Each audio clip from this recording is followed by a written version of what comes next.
श्रोतेहो नमस्कार. आकाशवाणी पुणे प्रादेशिक वृत्त विभाग सादर करीत आहे साप्ताहिक घडामोडींचा आढावा घेणारा कार्यक्रम वार्ताचित्र.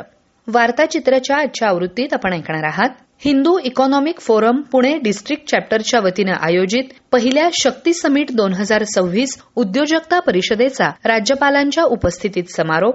शिवराज्याभिषेक दिन पुण्यात विविध सामाजिक सांस्कृतिक कार्यक्रमांसह उत्साहात साजरा.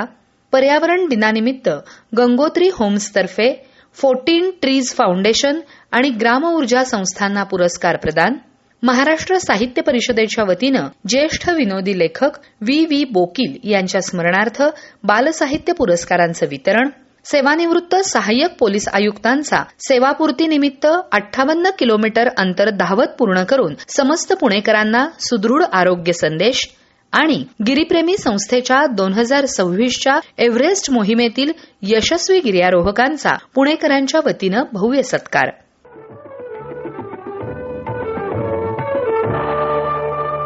पुणे जिल्हा विभागाच्या आयोजित पहिल्या शक्ती समिट 2026 उद्योजकता परिषदेचा समारोप राज्यपाल जिष्णुदेव वर्मा यांच्या उपस्थितीत झाला. पाषाण इथल्या पुणे इंटरनॅशनल सेंटरमध्ये आयोजित या कार्यक्रमावेळी निवृत्त लेफ्टनंट जनरल अजय कुमार सिंग यांच्यासह विविध मान्यवर उपस्थित होते. उच्च आणि व्यावसायिक शिक्षण घेणाऱ्या विद्यार्थ्यांमध्ये मोठी क्षमता असून केवळ पदवीधर नव्हे तर भावी संशोधक, उद्योजक आणि राष्ट्र निर्माते घडवण्याची जबाबदारी शैक्षणिक संस्थांवर आहे. यासाठी विद्यापीठ, उद्योग आणि विविध आर्थिक मंचांमध्ये सखोल सहकार्य आणि भागीदारीची गरज आहे असं प्रतिपादन राज्यपालांनी यावेळी बोलताना केलं. हे व्यासपीठ उद्योजक, गुंतवणूकदार, संशोधक, स्टार्टअप, लघु उद्योग, धोरणकर्ते आणि विचारवंत यांना एकत्र आणून भारताच्या आर्थिक आणि धोरणात्मक विकासासाठी दिशा देणारं आहे असंही ते म्हणाले.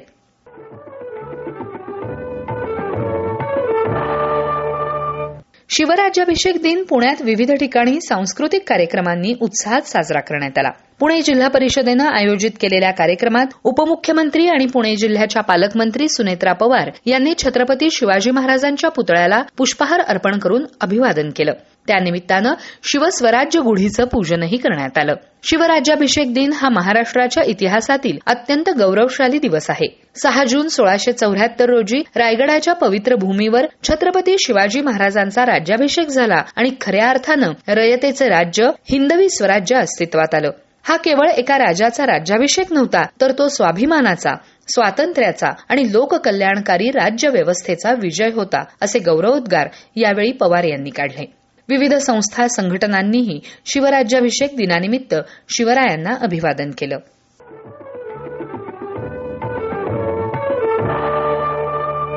जागतिक पर्यावरण दिनाच्या निमित्तानं पर्यावरण संवर्धन, शाश्वत विकास आणि हरित जीवनशैलीसाठी उल्लेखनीय कार्य करणाऱ्या 14 ट्रीज फाउंडेशनला गंगोत्री होम्स वायू पुरस्कारानं तर गंगोत्री होम्स ऊर्जा पुरस्कारानं ग्राम ऊर्जा या संस्थेला माजी खासदार, पर्यावरण अभ्यासक अॅडव्होकेट वंदना चव्हाण यांच्या हस्ते सन्मानित करण्यात आलं. मानपत्र आणि रोख रक्कम 50,000 रुपये असं या पुरस्काराचं स्वरूप होतं. या पुरस्काराचं यंदाचं दुसरं वर्ष होतं. पर्यावरण दिनानिमित्त आयोजित सन्मान सोहळ्यात 14 ट्रीज फाउंडेशनचे डॉक्टर प्रवीण भागवत, अनंत तायडे आणि ग्राम ऊर्जाचे अंशुमन लाठ, समीर नायर आणि प्रसाद कुलकर्णी यांनी पुरस्कार स्वीकारला. जगातील सर्वात प्रदूषित शहरांमध्ये अद्याप पुणे नाही, पण नजीकच्या काळात प्रदूषित शहरांमध्ये पुण्याचा समावेश होऊ शकतो. ही परिस्थिती टाळण्यासाठी, पर्यावरणाच्या सुरक्षिततेसाठी नागरिकांनी एकत्र येणं आवश्यक असून शहरात सुशासनाची आवश्यकता आहे, असं प्रतिपादन वंदना चव्हाण यांनी यावेळी बोलताना केलं. माजी केंद्रीय मंत्री सुरेश प्रभू यांनी दृकश्राव्य माध्यमातून मनोगत व्यक्त केलं. ते म्हणाले की उद्योग, सेवा आणि कृषी क्षेत्रासाठी ऊर्जेची आवश्यकता आहे, परंतु पारंपरिक ऊर्जा मर्यादित स्वरूपात असल्यामुळे तिचा अतिवापर करणं योग्य नाही. याकरता अपारंपरिक ऊर्जेची निर्मिती करणं आवश्यक आहे. देश आर्थिक प्रगती करत असताना माणसाचं जीवनमान घसरत गेलं तर या प्रगतीचा काहीच उपयोग होणार नाही. हे लक्षात घेऊन पर्यावरणाचा ऱ्हास होऊ न देणं ही आपल्या प्रत्येकाची जबाबदारी आहे. जैववैविध्यता जपून ठेवत शाश्वत विकास करणं ही काळाची गरज आहे. पुरस्कार स्वीकारल्यानंतर 14 ट्रीज फाउंडेशनचे डॉक्टर प्रवीण भागवत म्हणाले की जागतिक तापमान वाढ हा विषय सरकारचा आहे असं समजून त्याकडे आपण दुर्लक्ष करतो. पण आपल्या बदललेल्या जीवनशैलीमुळे हा प्रश्न गंभीर झाला आहे. पर्यावरणाचा ऱ्हास रोखण्यासाठी प्रत्येकानं केवळ 14 झाडं लावावीत अशी अपेक्षा त्यांनी व्यक्त केली. 14 ट्रीज फाउंडेशन कशा पद्धतीनं कार्य करते याविषयी त्यांनी उपस्थितांना माहिती दिली. तर ग्राम ऊर्जा संस्थेचे अंशुमन लाठ म्हणाले की वीज आणि पाण्यामुळे ग्रामीण भागातील लोकांच्या आयुष्यात परिवर्तन घडू शकतं याची जाणीव असल्यामुळे वीज आणि पाण्यासाठी कार्य सुरू करण्यात आलं. ग्राम ऊर्जा संस्थेनं या दृष्टीनं केलेल्या कार्याची फळं आज दिसू लागली आहेत असं त्यांनी सांगितलं.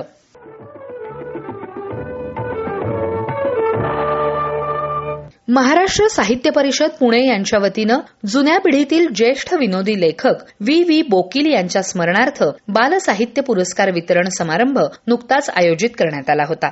या कार्यक्रमात दिलीप बर्वे लिखित छोट्या अणूची मोठी गोष्ट आणि अभिजित जाखडे लिखित जंगलातलं चांदणं या 2 पुस्तकांना प्रत्येकी 5,000 रुपये रकमेचा पुरस्कार किशोर मासिकाचे संपादक किरण केंद्रे यांच्या हस्ते विभागून प्रदान करण्यात आला. परिषदेच्या प्रमुख कार्यवाह डॉक्टर स्वाती महाळंक यांनी प्रास्ताविकामध्ये पुरस्काराची पार्श्वभूमी विशद केली. परीक्षक अमृता खाकुर्डीकर यांनी बर्वे यांच्या पुस्तकावर आणि माधवी कुलकर्णी यांनी जाखडे यांच्या पुस्तकावर आपले विचार व्यक्त केले.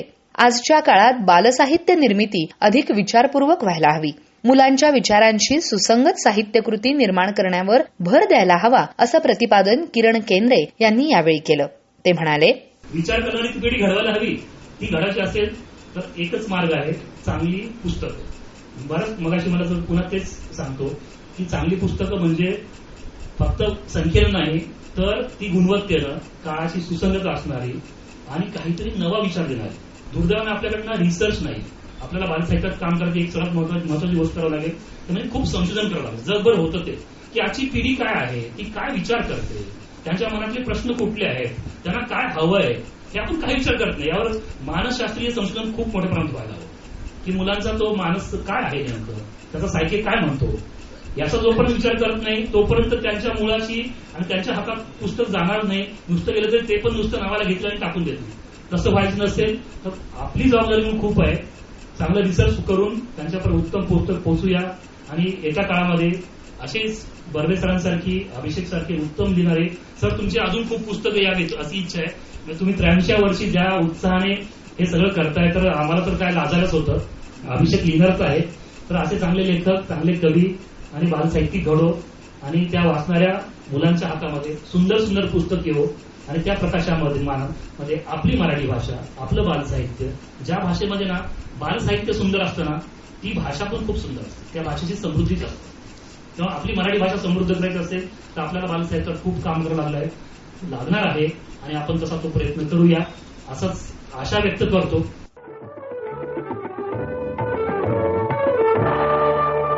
सध्या अतिशय संवेदनशील असलेल्या सायबर फसवणूक या विषयावर आधारित एव्हरीथिंग इज फेअर या लेखक शशांक वाघ यांच्या पुस्तकाचं प्रकाशन अर्थजगतातील अग्रणी शोधपत्रकार सुचेता दलाल यांच्या हस्ते रविवारी पुण्यात करण्यात आलं. कादंबरी स्वरूपातील या पुस्तकाच्या प्रकाशन सोहळ्याच्या अध्यक्षस्थानी खासदार डॉक्टर मेधा कुलकर्णी उपस्थित होत्या. या पुस्तकाचे लेखक शशांक वाघ हे ज्येष्ठ बँकर, IBA पुरस्कार प्राप्त लेखक आणि बँकिंग वित्त विषयावरील नियमित लेखक आहेत. या कार्यक्रमात मानवीय संस्थेच्या विद्यार्थ्यांनी विशेष सांस्कृतिक कार्यक्रम सादर केला.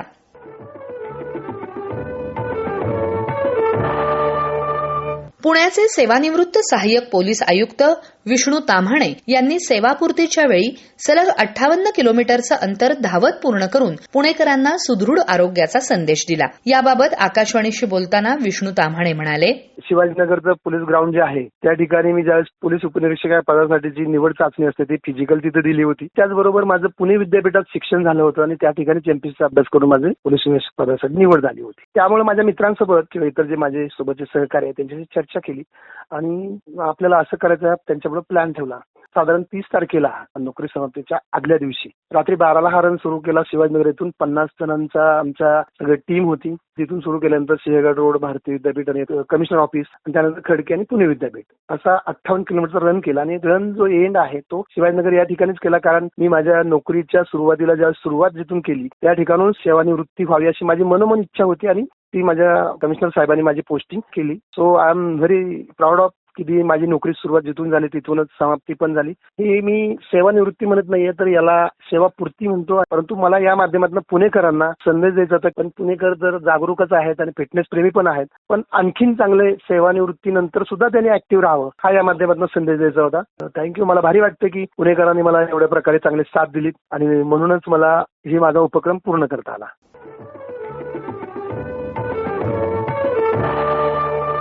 महाराष्ट्र कारागृह प्रशासन, भोई प्रतिष्ठान पुणे आणि आदर्श मित्रमंडळ पुणे यांनी संयुक्तपणे येरवडा कारागृहातील बंदी भगिनींसाठी राबवलेल्या पर्यावरणपूरक सॅनिटरी पॅड्स बँक या अभिनव प्रकल्पाचा शुभारंभ खासदार डॉक्टर मेधा कुलकर्णी यांच्या हस्ते नुकताच करण्यात आला. आपल्याकडे कारागृह ही स्वातंत्र्यपूर्व काळात इंग्रजांनी स्वातंत्र्य सैनिकांना डांबून ठेवून मानसिक आणि शारीरिक त्रास देण्याच्या दृष्टिकोनातून बनवली होती. त्या काळी नियम पण तसेच होते. गेल्या काही वर्षांमध्ये यामध्ये आमूलाग्र बदल होत असून कारागृह ही फक्त कारागृह न राहता ती सुधारगृह होत आहेत आणि या दृष्टीनं महाराष्ट्र कारागृह प्रशासन, भोई प्रतिष्ठान आणि आदर्श मित्रमंडळ यांनी समाजासमोर स्तुत्य आदर्श निर्माण केला आहे. या उपक्रमांची व्यापकता वाढवून राज्यभर त्याचा प्रसार होणं आवश्यक आहे, असं प्रतिपादन मेधा कुलकर्णी यांनी यावेळी केलं. अप्पर पोलीस महासंचालक आणि कारागृह महानिरीक्षक डॉक्टर सुहास वारके यांनी बोलताना कारागृहातील बंदी बांधवांसाठी राबवण्यात येत असलेल्या विविध उपक्रमांची माहिती दिली. बंदी बांधवांमध्ये शिक्षा भोगत असताना सकारात्मक दृष्टिकोन निर्माण करून त्यांच्यातील चांगला माणूस समाजासमोर आणण्यासाठी भोई प्रतिष्ठान आणि आदर्श मित्रमंडळ यांनी केलेल्या प्रकल्पांचं त्यांनी कौतुक केलं. या निमित्तानं माननीय पंतप्रधान नरेंद्र मोदी यांच्या संकल्पनेतील एक पेड माँ के नाम या उपक्रमांतर्गत वृक्षारोपण करण्यात आलं. गिरीप्रेमी संस्थेच्या 2026च्या एव्हरेस्ट मोहिमेतील यशस्वी गिर्यारोहकांचा भव्य नागरी सत्कार रविवारी मॉडर्न कॉलेज ऑडिटोरियममध्ये उत्साहात झाला. ज्येष्ठ गिर्यारोहक उमेश झिरपे यांच्या नेतृत्वाखाली एव्हरेस्ट शिखराची यशस्वी चढाई करणारा युवा गिर्यारोहक शिखरवीर अखिल काटकर, मिहीर जाधव, विवेक शिवदे आणि सहभागी सदस्य निकुंज शहा यांच्या उल्लेखनीय कामगिरीचा यावेळी गौरव करण्यात आला. या उपक्रमाला उद्योगपती डॉक्टर सुरेश हावरे, ज्येष्ठ अभिनेते, लेखक, निर्माते गिरीश कुलकर्णी, राज्यसभेच्या खासदार डॉक्टर मेधा कुलकर्णी, निवृत्त लेफ्टनंट जनरल A.K. सिंग, संस्कृती प्रशालेचे संस्थापक निवृत्त कर्नल डॉक्टर गिरिजाशंकर मुंगली, गिरीप्रेमीचे अध्यक्ष जयंत तुळपुळे, मोहिमेचे नेते उमेश झिरपे, गिरीप्रेमीचे संस्थापक आनंद पाळंदे आणि उषप्रभा पागे यांच्यासह गिर्यारोहक, साहसप्रेमी, विद्यार्थी, समर्थक आणि विविध क्षेत्रातील मान्यवर मोठ्या संख्येनं उपस्थित होते. निवृत्त लेफ्टनंट जनरल A.K. सिंग यांनी गिर्यारोहण आणि लष्करी जीवनातील साम्य अधोरेखित केलं. उंच हिमालयात आणि रणांगणावर यश मिळवण्यासाठी शिस्त, नेतृत्व, परस्परांवरील विश्वास आणि प्रतिकूल परिस्थितीत योग्य निर्णय घेण्याची क्षमता आवश्यक असते. या युवा गिर्यारोहकांनी हे सर्व गुण उत्कृष्टपणे प्रदर्शित केले आहेत, असं ते यावेळी बोलताना म्हणाले.